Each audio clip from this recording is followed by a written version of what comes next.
नमस्कार, मैं हूं अनुराग सक्सेना। राजनीति में आपका स्वागत है। राजनीति में आज बात आरबीआई की तरफ से किए गए ऐलानों की। कोरोना वायरस से अर्थव्यवस्था बुरी तरह से प्रभावित हुई है। इसे वापस पटरी पर लाने के लिए रिजर्व बैंक ऑफ इंडिया ने आज कई बड़े ऐलान किए हैं, जिनमें से सबसे बड़ा ऐलान रेपो रेट में कटौती है। इसके साथ ही उन्होंने जानकारी दी है कि मौजूदा वित्त वर्ष में ग्रोथ रेट नेगेटिव रह सकती है।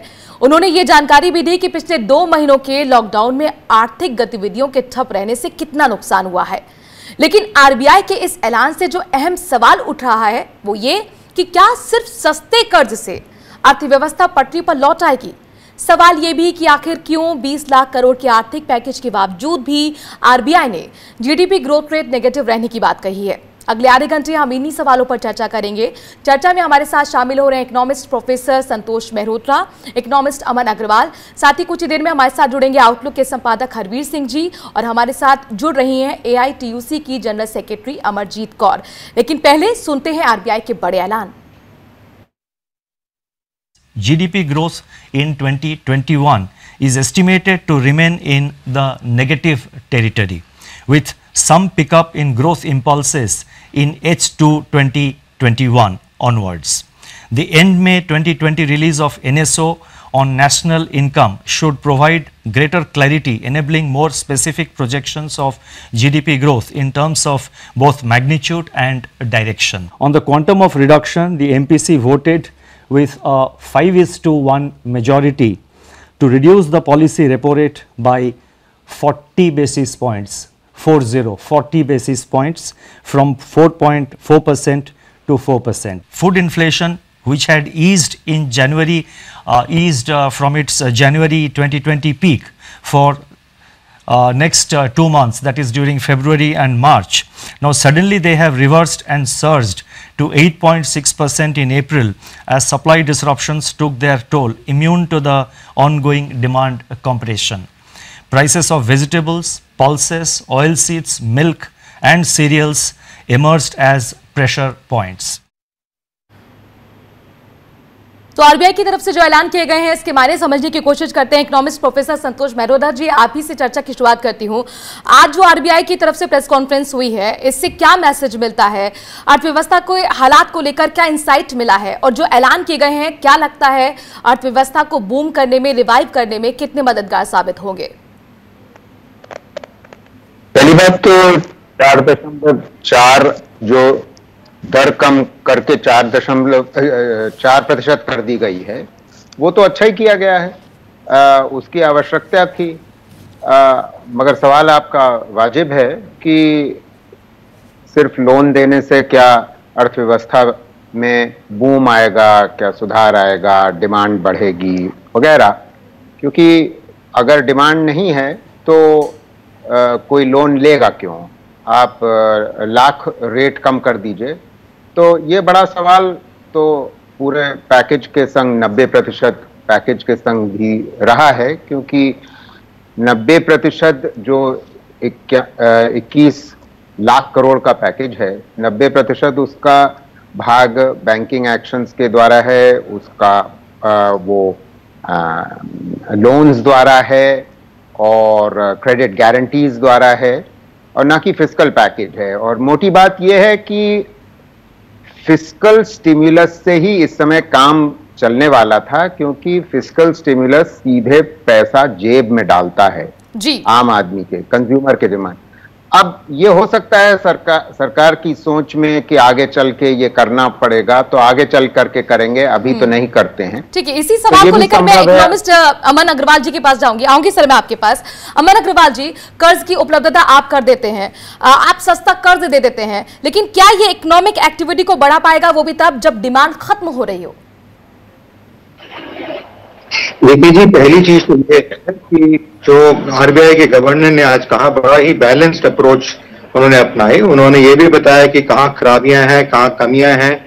ये भी बताया कि जो है नेगेटिव ग्रोथ होने की उम्मीद है। ये नहीं कहा कि हो रही है, या कोई नियंत्रण रेट नहीं दिया, बट कहा कि होने की उम्मीद है। उन्होंने ये भी सेक्टर बताया कौन से अच्छे हो जाने की उम्मीद है, कौन से खराब जाने की उम्मीद है। अब जो आपने बात कही कि जो है क्या स्टिमुलस देने से या जो उन्होंने दिया है अभी तक, उससे कुछ फर्क पड़ेगा या नहीं पड़ेगा, पहली बात तो आज आरबीआई जो कहती है वो मॉनेटरी पॉलिसी की बात करती है, और जो मॉनेटरी पॉलिसी होती है उसके अंदर जो दरें होती है उनको बढ़ा के या कम करके ये देखा जाता है कि किस तरीके से जो है मार्केट के अंदर मनी सप्लाई एक ठीक नियंत्रण मात्रा में रहे, ताकि जिससे इन्फ्लेशन भी ना बढ़े और लोगों के पास पैसा भी रहे चीजें खरीदने के लिए।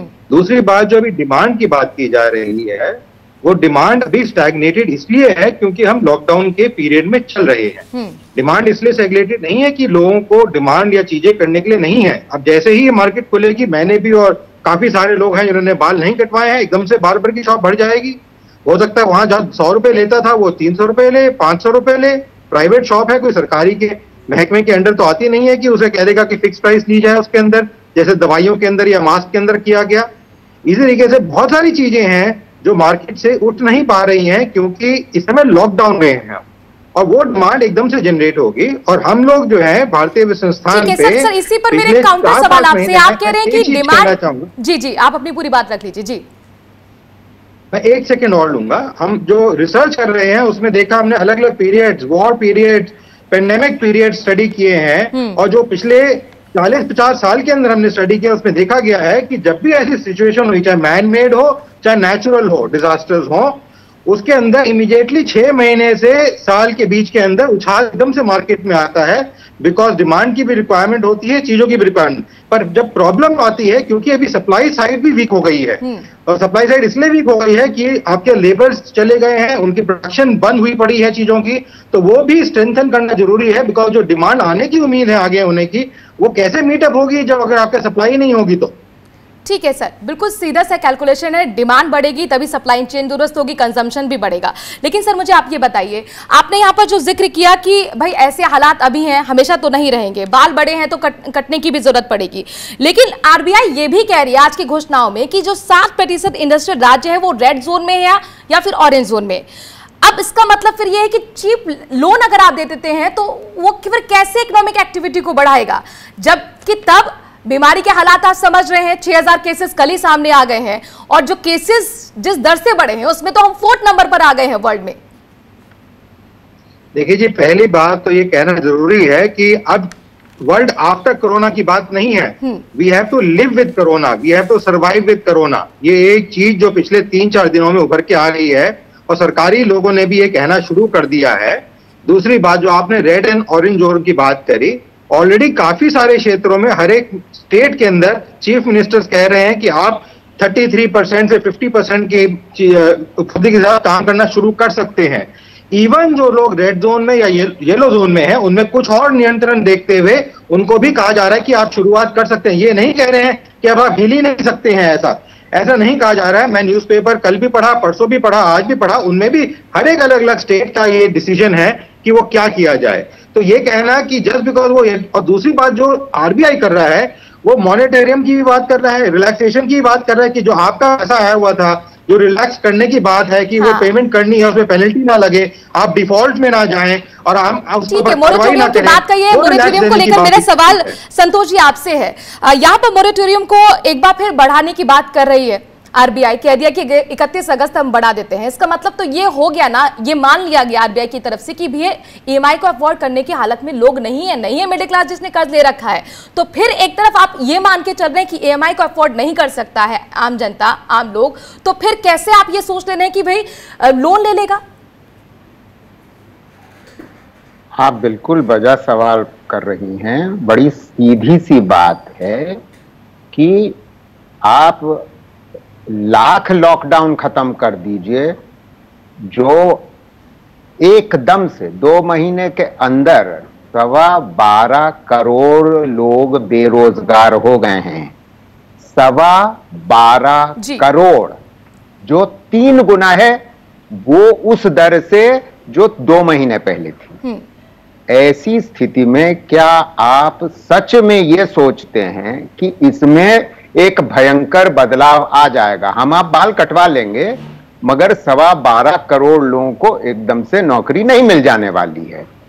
तो पॉइंट ये है कि आरबीआई समझ गया है कि, और आरबीआई पहली बार इस बात को मान करके चल रहा है कि इस साल में कॉन्ट्रैक्शन होगा। दुनिया कह रही थी कि भारत में कॉन्ट्रैक्शन होने वाला, 2 महीने से लोग कह रहे हैं। आरबीआई अब मान रहा है, बहुत अच्छा कर रही है। और इससे ज्यादा अहम बात मुझे लगता है, देर आए दुरुस्त आए, आरबीआई ये भी कह रही है कि 22 में, फाइनेंशियल ईयर 22 में, ये तो 21 का हो गया, 22 में जो दूसरा 6 महीने का भाग होगा, 6 माही होगी, उसमें रिवाइवल होने की संभावना है। यानी कि आज से लगभग सवा डेढ़ साल आरबीआई स्वयं कह रहा है कि स्थिति में सुधार होने की संभावना नहीं है। सुधार नहीं होने की संभावना उन्हें नहीं दिख रही है। तो इसका मतलब फिर ये हुआ कि जो इकोनॉमिक पैकेज का ऐलान किया गया था 20 लाख करोड़, क्या वो नाकाफी है? इसको समझने की कोशिश करूंगी। बहुत देर से इंतजार कर रही हैं अमरजीत कौर जी। अमरजीत कौर जी, मैं आपसे समझना चाहूंगी, चूंकि जाहिर तौर पर आप ट्रेड यूनियन की लीडर हैं, आर्थिक बदहाली की जो सबसे ज्यादा मार पड़ी है, आर्थिक रूप से जो पहले से कमजोर तबका है, गरीब है, मजदूर है, उस पर पड़ी है। इस तरह के उपाय जो अब किए जा रहे हैं, आपको लगता है कोई फायदा ऐसे लोगों को पहुंचा पाएंगे? नहीं, जो फायदे पहुंचाने चाहिए थे वहां सरकार चूक चुकी है। जो बिल्कुल दिहाड़ीदार थे, रोजमर्रा वाले थे, स्वतः रोजगार थे, वेज के ऊपर रिलेटेड थे, फैक्ट्रीज में काम करते थे, दुकानों पे काम करते थे, या कुलीगिरी करते थे, या ई रिक्शा चलाते थे, या रिक्शा चलाते थे, या ऑटो चलाते थे, या ओला चलाते थे, या उबेर चलाते। मेरे कहने का मतलब दुनिया भर का जो काम धंधा करते थे, उनकी जिंदगी अचानक लॉकडाउन हुई। और नतीजे के तौर पे ये केवल 12 करोड़ लोग नहीं है जिनका रोजगार चला गया है। जो हमारा असंगठित क्षेत्र का मजदूर है 50 करोड़, वो बुरी तरह से चपेट में आया है। 4 करोड़ चपेट में नहीं आया। उस 50 करोड़ में से 40 करोड़ के करीब है जो किसी किस्म की सामाजिक सुरक्षा से दूर है। और इस 40 करोड़ में से भी बहुत सा है जो अपने घर को छोड़ के अपने ही राज्य के दूर जिलों में गया था या दूसरे राज्यों में गया था। उनमें से 9-10 करोड़ है जो दूसरे राज्यों में गया था, जिसको अब आप सड़कों पे, बसों में, रेलवे के ट्रैक्स पे इधर उधर बदहाल देख रहे हैं। ये सब लोग हैं। तो इसलिए सिचुएशन ये है कि जो शहरों में रहता भी था, गांव से नहीं आया, उसका रोजगार भी गया है, और जो शहरों में आया हुआ था, इंडस्ट्रियल जोन में आया हुआ था, उसका रोजगार भी चला गया। बिल्कुल, अनएम्प्लॉयमेंट तो बड़ी समस्या सामने आ रही है और ग्रामीण अर्थव्यवस्था में डिमांड तो पहले से ही कोलैप्स हो रखी है। अमर अग्रवाल जी, इसी सवाल से मेरा जुड़ा हुआ अगला सवाल है ये कि जिस तरह से यहाँ पर आपने सुना अमरजीत कौर को, जो मजदूरों को रिप्रेजेंट कर रही हैं वही संतुष्ट नहीं है, तो फिर ये बताइए कि आरबीआई की तरफ से जो ऐलान हो रहे हैं, सरकार की तरफ से जो ऐलान हो रहे हैं, फिर ये किसके लिए हो रहे हैं, किसकी मदद कर रहे हैं?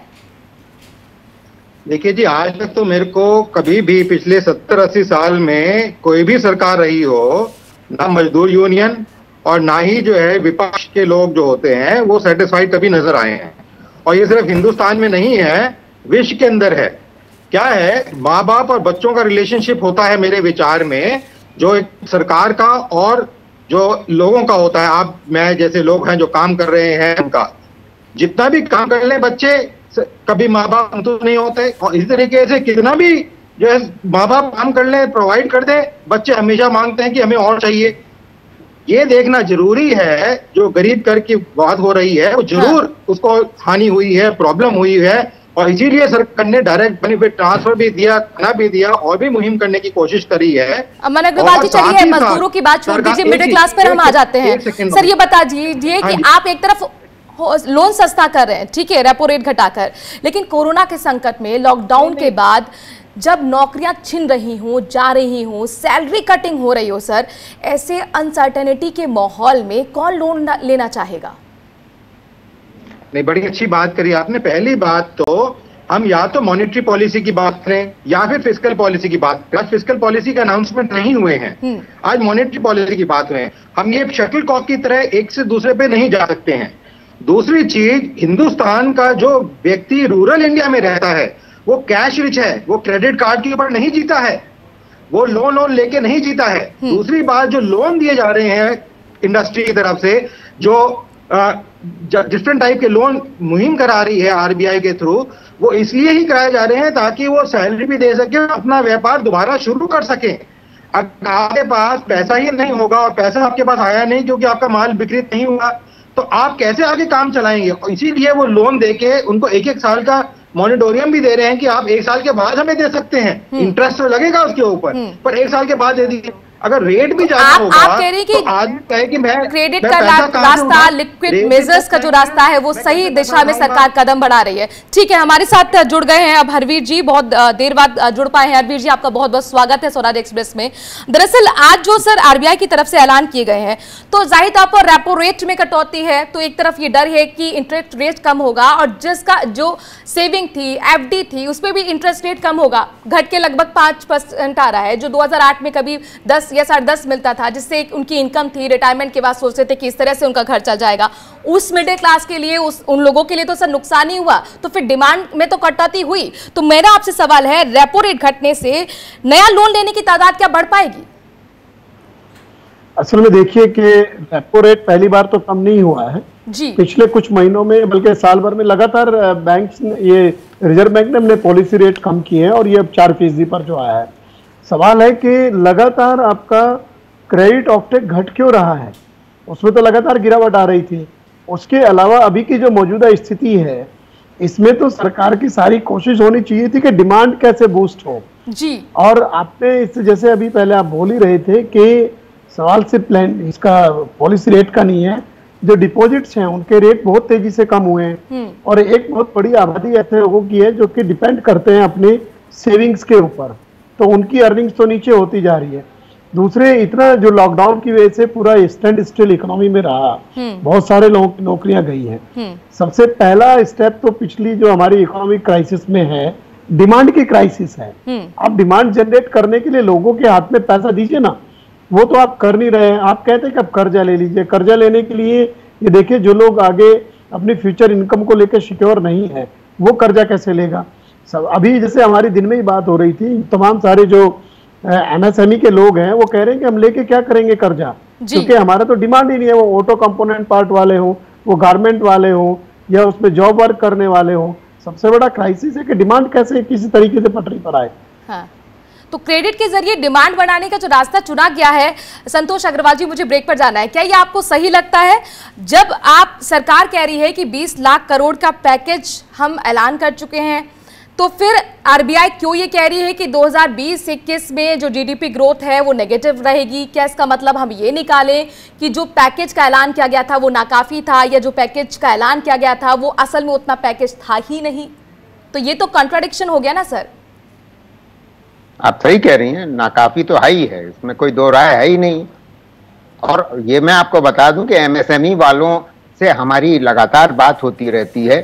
पैकेज जब आया था उससे पहले, क्योंकि हम उनको ऑर्गेनाइज करके एक खुद उनके जितने सुझाव थे उनको इकट्ठा करके सरकार के पास दिए भी थे। इस वजह से हमें मालूम है कि वो क्या सोचते अब और पहले क्या सोचते। तो मैं आपको सबको ये याद दिला दूं कि वो खुद कह रहे हैं कि हम नहीं ले पाएंगे, हम वैसे ही कर्ज में हैं।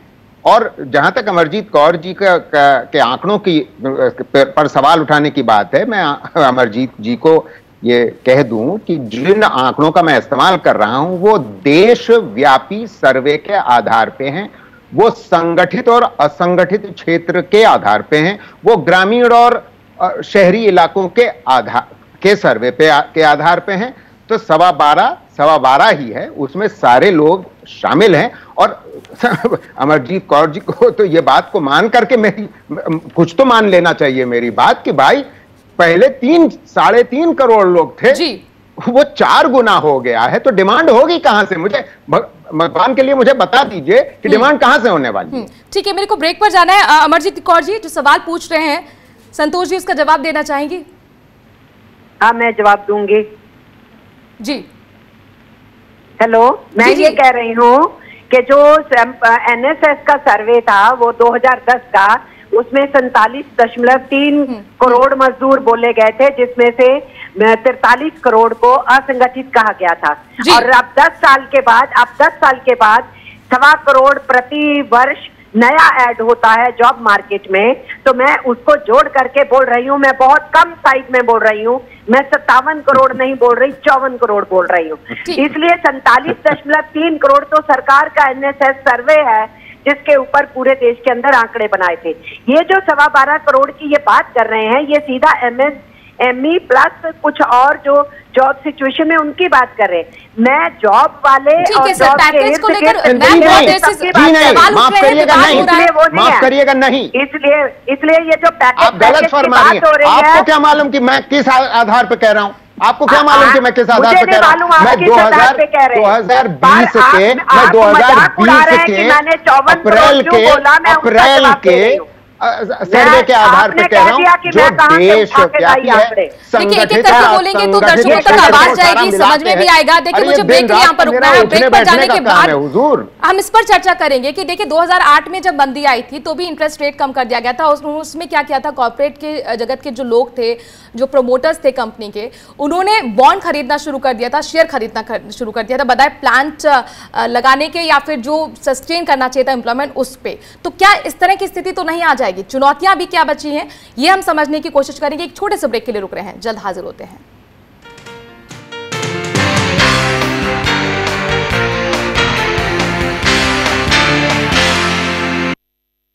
यूपी और राजस्थान में बसों पर है राजनीति जारी और अब डिप्टी सीएम सचिन पायलट ने संभाला मोर्चा। कल से राजस्थान की सड़कों पर दौड़ेंगी रोडवेज बसें और भी होंगी बड़ी खबरें। देखिए स्वराज राजस्थान में शाम 7:30 बजे। स्ट्रीम कोई भी हो, बेस्ट करियर ऑप्शन के लिए है Bhabha university. Best faculty, world class infrastructure, scholarships, hitech labs, 27 acre of lush green campus, hostel facility, admissions open for engineering, pharmacy, dental, computer application, management and agriculture. Bhabha University at Hoshangabad Road, Bhopal. Call 91650 25500.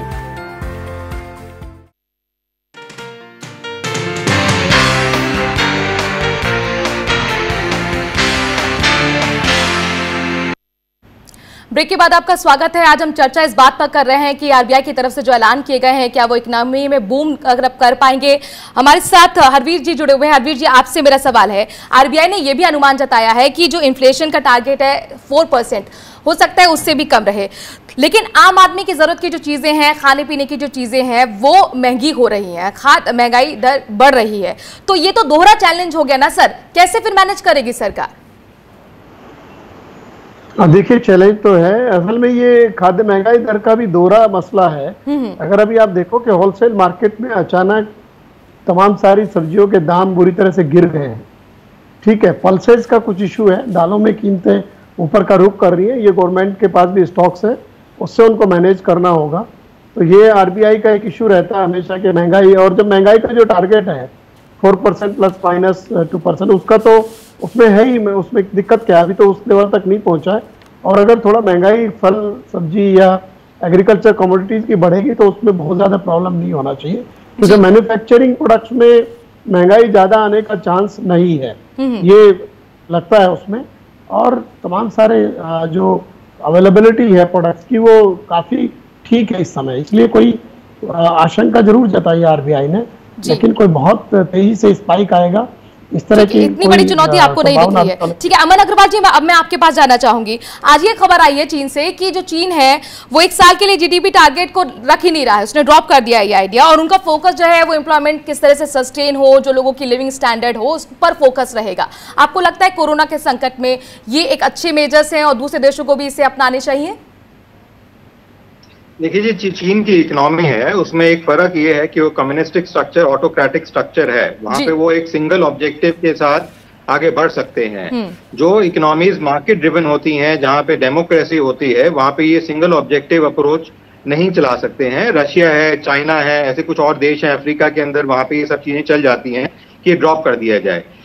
GDP का जो target drop करने की बात है, वो तो सारे ही दुनिया के अंदर, चाहे वो अमेरिका हो, इंडिया हो, चाहे वो कोई और हो, सभी इस समय जीडीपी की टारगेट को नहीं कोई फोरकास्ट कर सकता है कि कितना होगा कितना नहीं होगा। बिल्कुल। जहां तक जॉब की बात है, हेल्थ केयर की बात है, लाइफ वापस नॉर्मल लाने की बात है, एक नॉर्मल कर्व लाने की बात है, उसके ऊपर सारे देशों का फोकस होगा, चाहे वो हिंदुस्तान हो चाहे कोई और हो।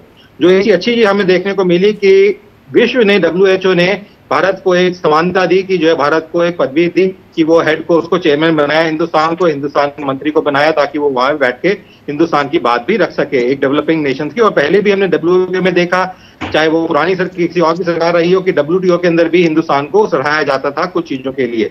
इसलिए जो इंपॉर्टेंट चीज है वो ये है कि विश्व भी देख रहा है, सराहा भी रहा है, और हिंदुस्तान की सरकार हो चाहे बाकी सरकारें हो, जो उनके ऑब्जेक्टिव हैं 3 पर्पज इस समय, एक तो हेल्थ केयर करना है लोगों का, दूसरा नॉर्मलसी लाना की बात है, और तीसरा जो है कि किस तरीके से कम जॉब लॉस हो, वो भी अल्टीमेटली दिखाई देगा कि वापस रिवर्जन आएगा। जॉब लॉस हो सकता है वापस कैसे कंट्रोल कर सकते हैं? ठीक है संतोष जी, आपसे मैं समझना चाहूंगी, अभी हमने आरबीआई की प्रेस कॉन्फ्रेंस देखी, पहले भी रेपो रेट में कमी है, बल्कि 2-3 साल से हम रेपो रेट में कमी देख रहे हैं। क्या हमें ये नहीं सोचना चाहिए कि इससे हासिल हो क्या रहा है?